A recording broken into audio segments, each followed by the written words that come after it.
G'day YouTube.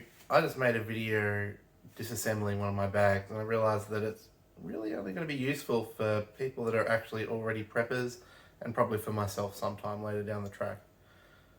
So what I realised I missed was I wasn't really talking about why I made some of the choices that I did.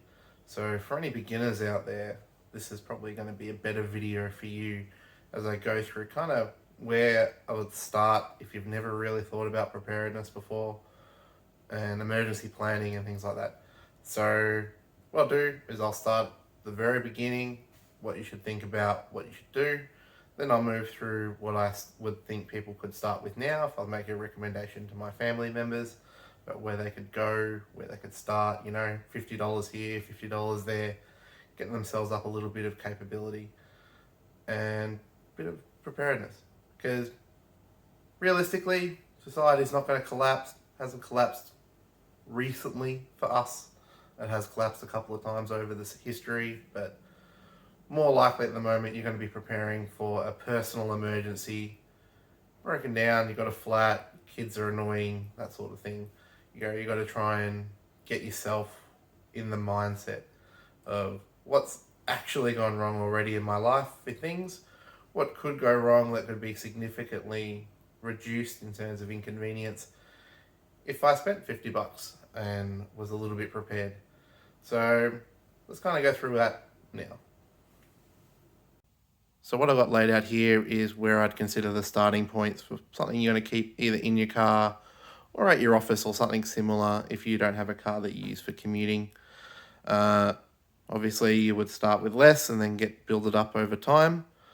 So what I'd probably suggest you start with first is something like this. This is a blanket from the reject shop, quite large, 2 people can fit under it, and it can, you know, help protect your seats and stuff if you're trying to transport something. But if you're broken down on the side of the road, you've got to have your engine off, you've got to keep warm, you know, it could be late at night, you could be waiting for a tow truck, something similar. That's what you'd need.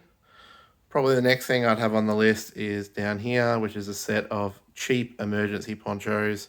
That's a 2-pack for me and my wife, followed by some cash. And that little thing there, I think everyone should buy. It's called a Rescue Me. Basically, it's a seatbelt cutter and window breaker. If you are trapped in the car and it's on fire or something similar, you need to be able to get out, and who knows what the state of your car is in if you've been in an accident or if you've rolled up to someone else and they're in an accident. So what else do I keep in the car? So basically I keep all of this stuff into this plastic tub, just so that it's all together, it's not making a mess in the boot. I keep a bunch of water, I keep a set of work gloves, a mask, and a better poncho. I have a nice Helion Tex poncho there that I use with other stuff, but to be honest, the cheaper ones would probably suffice for most people. I keep a boo-boo kit, so that's basically a small first aid kit for things like cuts and scratches, maybe a bandage or two, some disinfectant, an eye cleaner and stuff like that, just to, if you get something in your eye, you need to clean it out. That's what you got.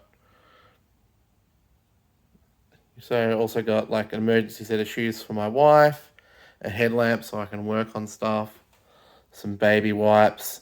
Baby wipes are good because if you need to go to the toilet on the side of the road, you can, and use those, or use them for wiping up other messes and spills.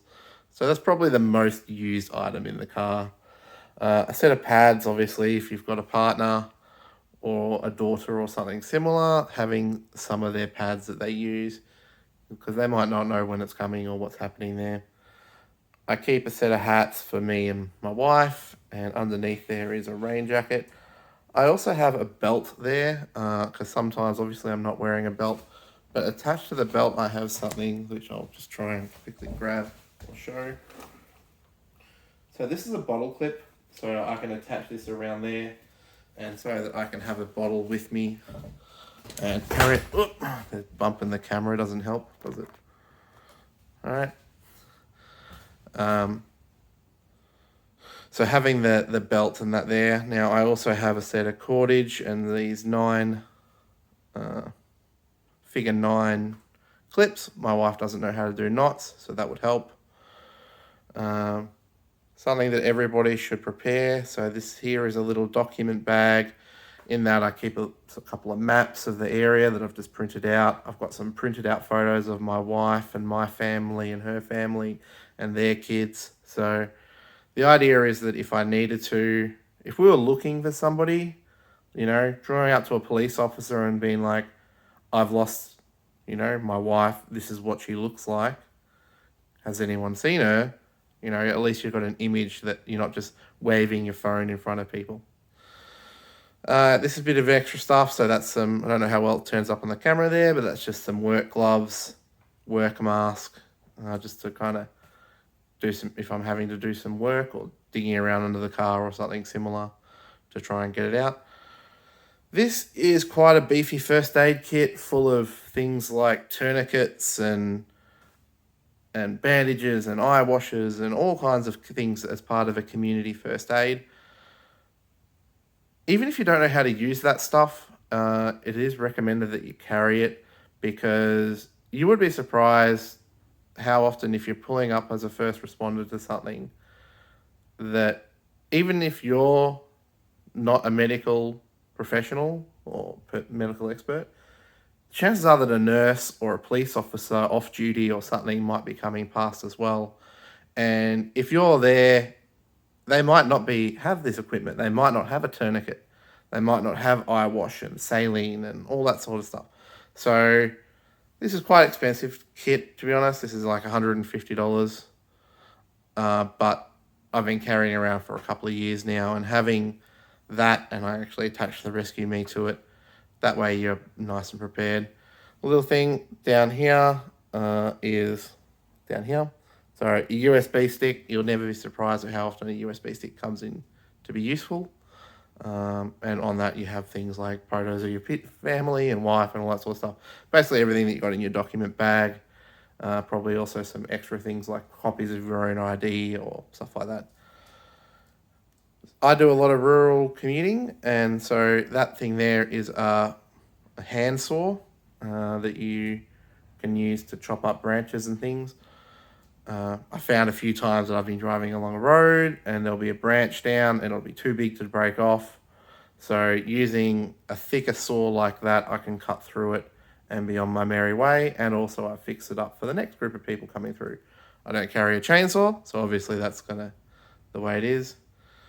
And that's basically it for what all that stuff fits in to that little tub. And it's quite useful, you know, having working gloves and high-vis gloves for if you're dealing with hot stuff and all that sort of things.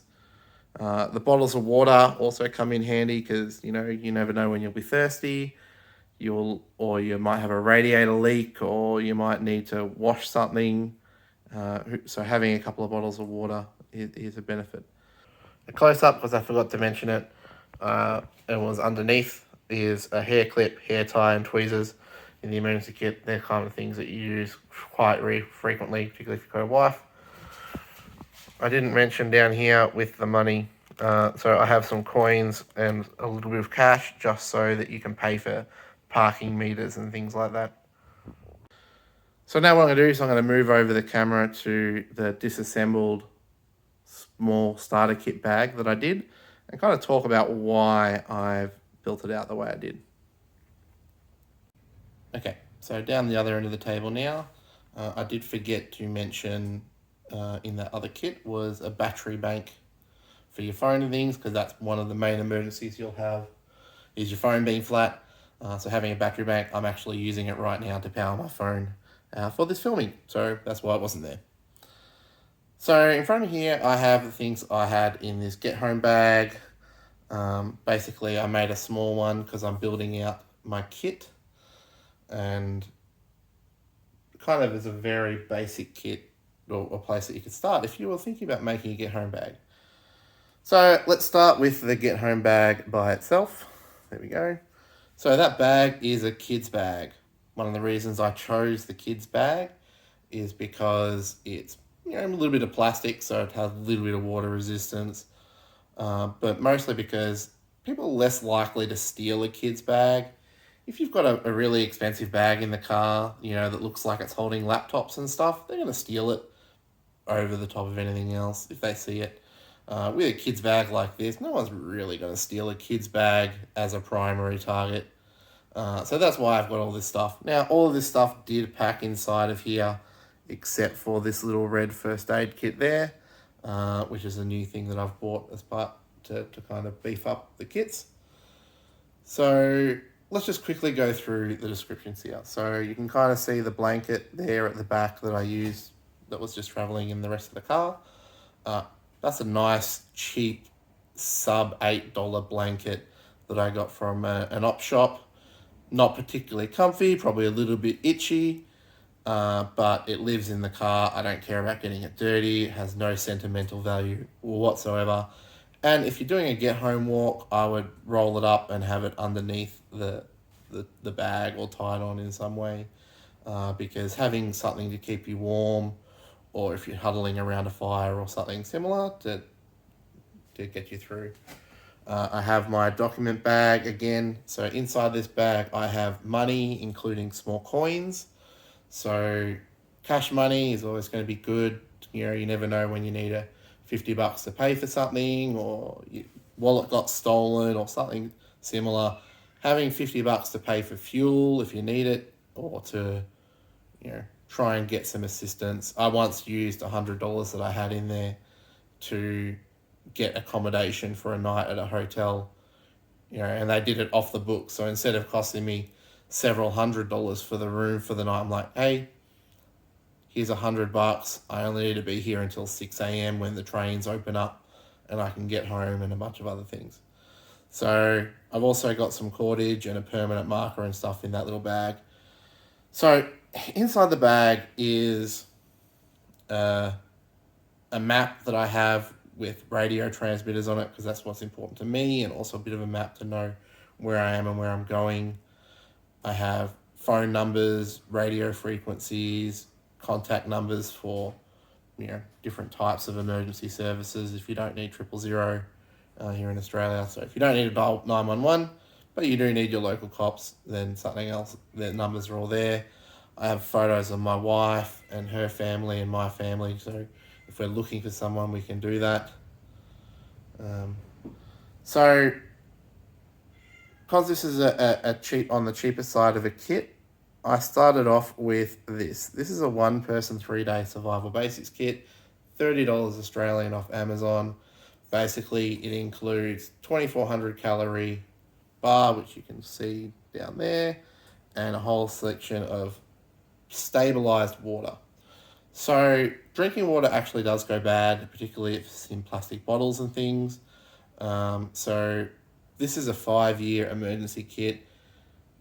Pretty much guaranteed that if you're in enough of an emergency that you need to use this bag, you beggars can't be choosers. So having a long life, shelf stable emergency food supply and a drinking supply will be beneficial.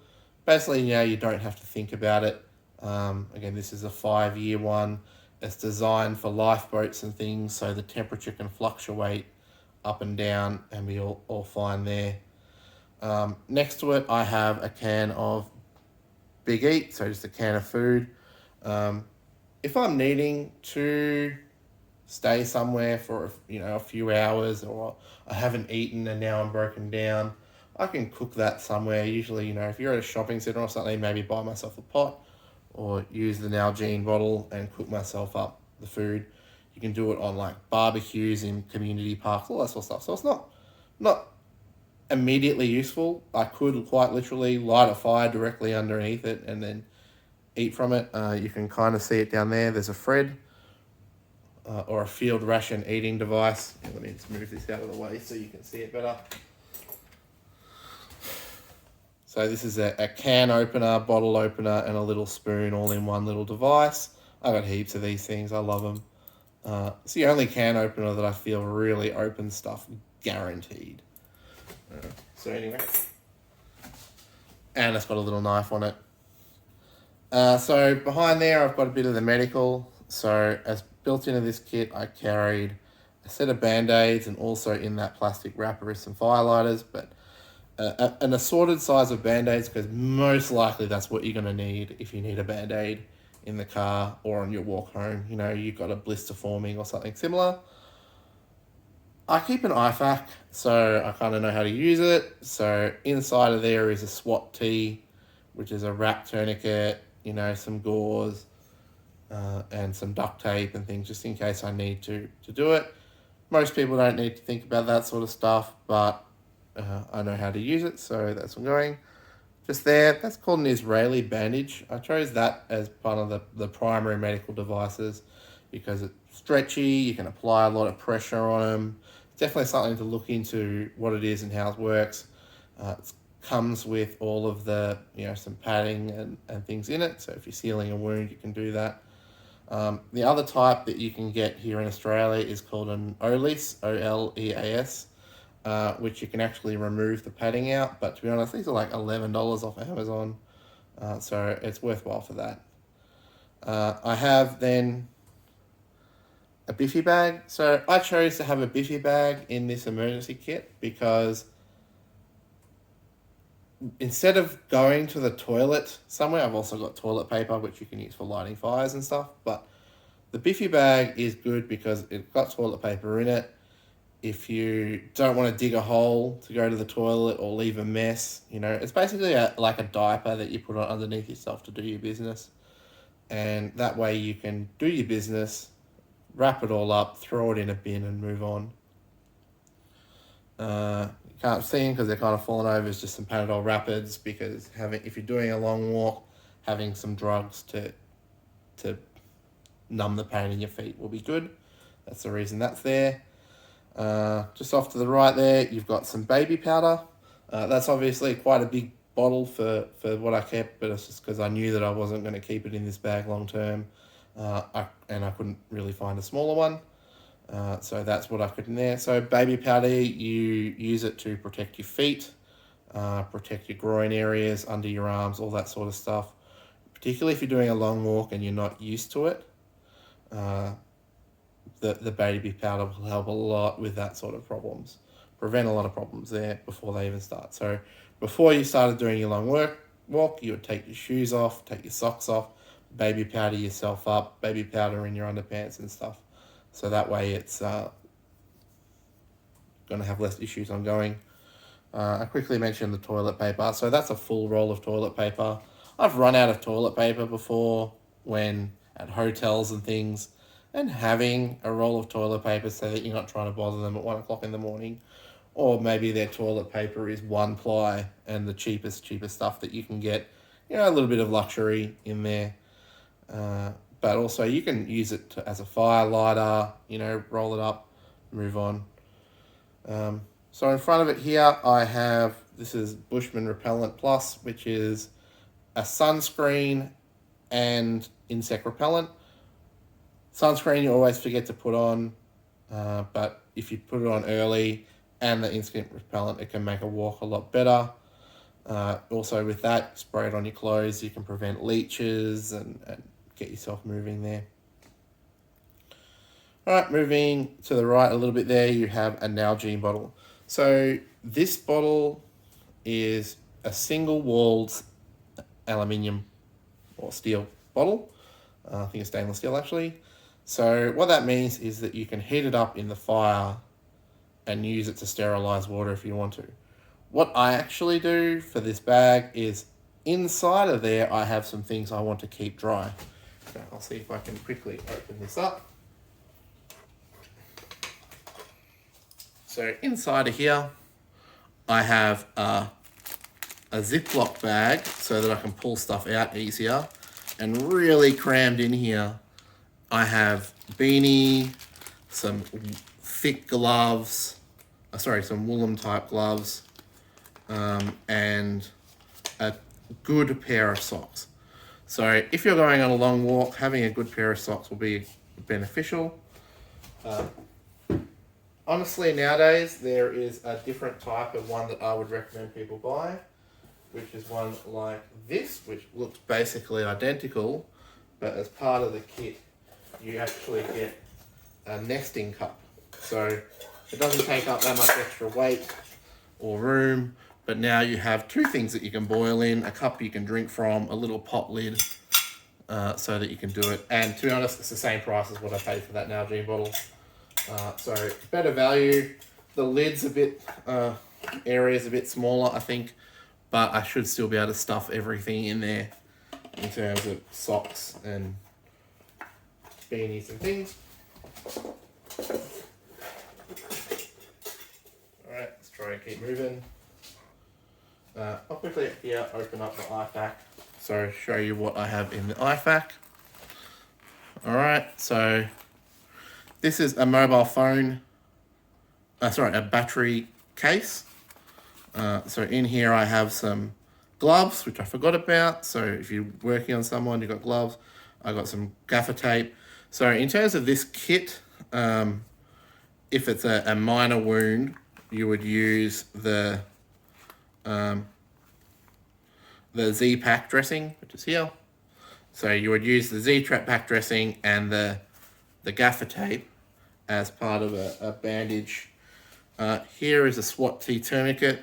Now, I don't carry a cat tourniquet, even though they are better, in my opinion. The reason was I can fit, this SWAT T tourniquet has multiple uses, not just as a tourniquet. So it's nice and light, it's basically rubberized. You can use it like a pressure bandage as well as a tourniquet. And it fits nicely in a small form factor, which I can then, throw this in my pocket, if I need to.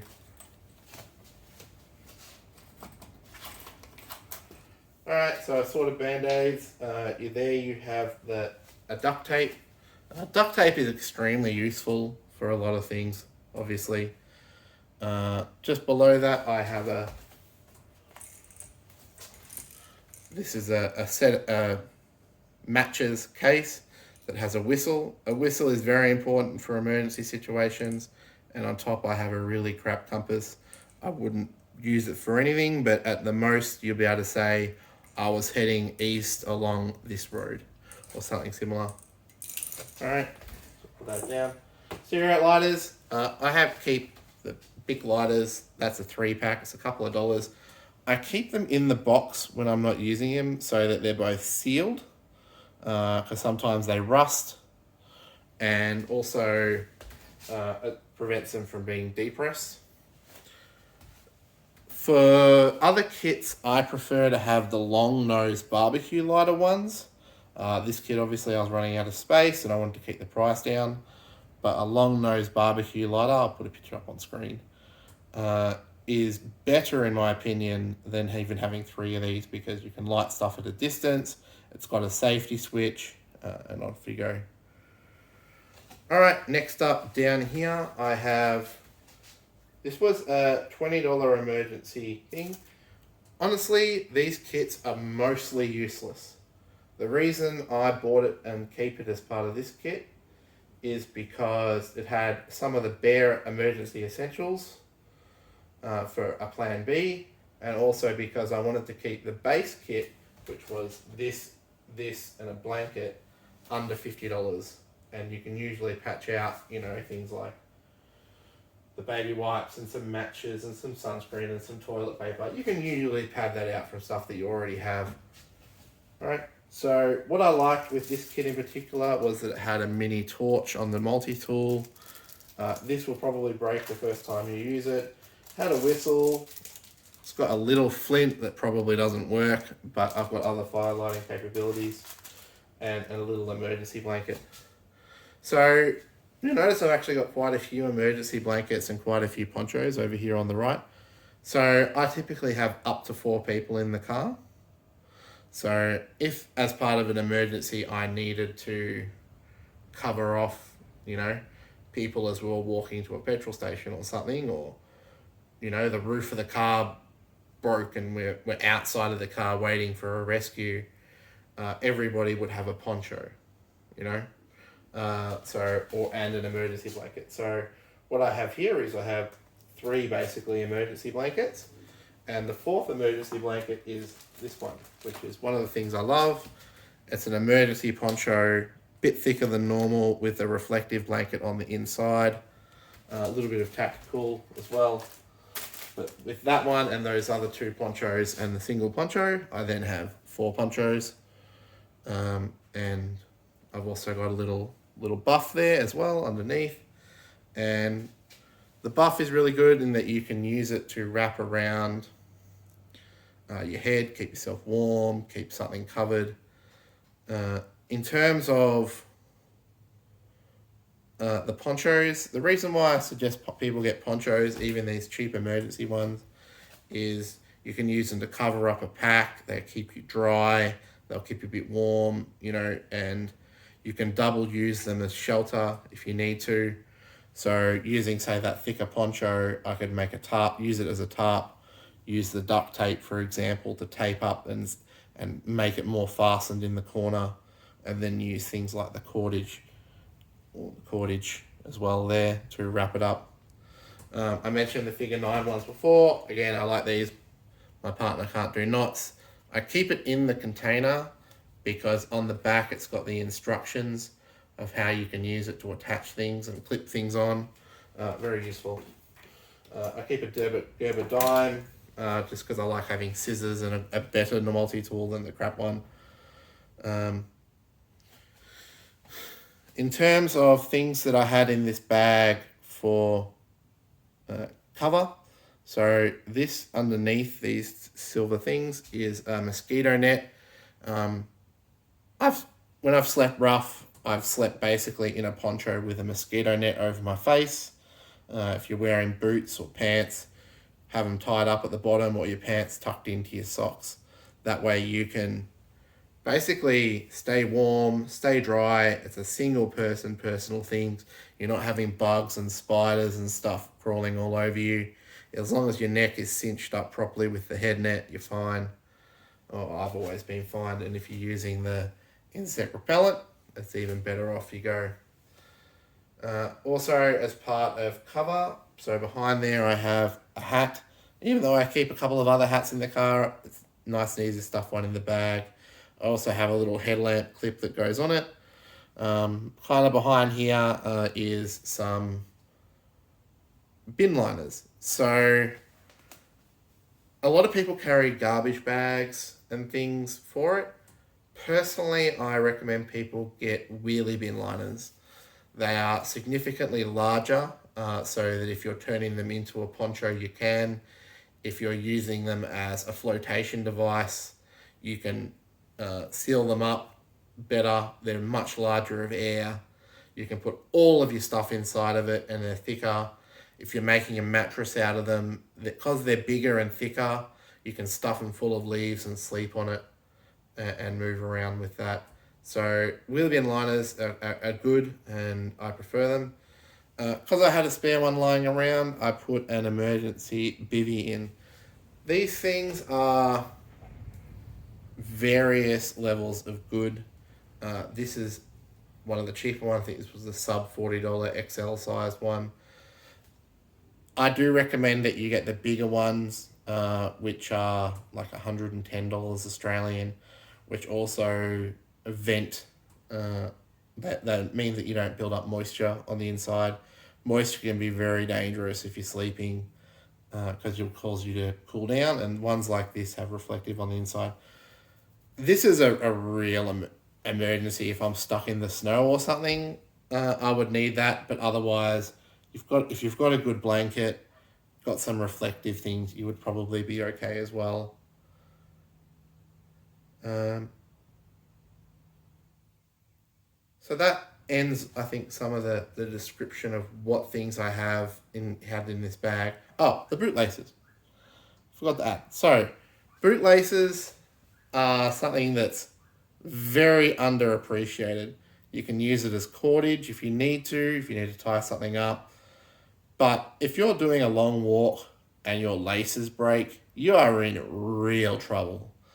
Now, you could use other cordage to tighten them up, but if you don't have really, if you're picking and choosing what you have, you don't really want to have a little emergency kit. You want to have something practical. You don't want to have cordage and stuff because, kind of a little bit weird. You don't want to have that. A set of boot laces in the emergency tub that you have can go a very long way. Up the front here, I have a little bag of, not luxuries, but a little bag kit. So in here I have some sugars, chili flakes, some rice, a map of Victoria, and a handy little light, tiny light that was inside of one of these kits. So the reason I have the sugars is this water, this emergency water, tastes really bad. Basically any water that's had stabilizer put in it to make it so that it doesn't go bad quickly tastes really bad. So if I was needing to drink that water, or if say I'm starting the long hike, I would pull the stuff out of the Nalgene bottle, put it on. I would grab some of these emergency waters. If I had no other option, I'd probably use the waters from the other bottles that I had. And then I would add some of these sugars to that water to kind of give me a boost before I start walking. I half mentioned it before. So inside of this, I have some fire cubes. So these are little reusable, not reusable, these are little fire lighters. They're not made of the chemicals, they're like made of a recycled wood. So I'm less worried about having them in my car for long durations. That's one thing I haven't really noticed for this kit. So in my other get home bags, if you're going to have real food in the car, things that a mice would want to find and eat, then you really need to have that inside of a odor-proof bag. So if you Google OP bag, it's basically a better Ziploc bag it won't seep odors through it after long durations. There's been issues in the past where people have had their kit in their car, not looked at it for a year, they've come back to it, and they've realised that a mouse has chewed through their bag into their food and eaten or basically spoilt their food, which means they then have to buy new ones. So I'm less worried about this stuff because this is a sealed bag of rice, this is a can, this is sealed, basically Mylar container with the emergency food in it. So I'm not really worried about it for this kit, but when you've got things like muesli bars and So my camera died right at the end there. So just to finish wrapping up, I was talking about how the muesli bars and things like that, their packaging is not amazing, so rats and things and mice will still smell it and be attracted to it. So depending on what type of food that you're going to keep in your emergency kit in the car all the time, you just got to be aware that some of it will spoil rapidly because your car will be heating up and cooling down in the sun cycles every day if you park it outside. So having something like this, yes, it's less than ideal. It's not the tastiest of food. Hopefully you never have to eat it. But in terms of things designed to have thermocycling and not have animals be attracted to it, it's a benefit. Bit of a long video, obviously, with all the explaining. If you have any questions, put them in the comments below. I read all the comments, so I can move on from there. And hopefully you've enjoyed the content. Thanks for watching. I have not shaved, and it really, really shows. Better go fix that before I record.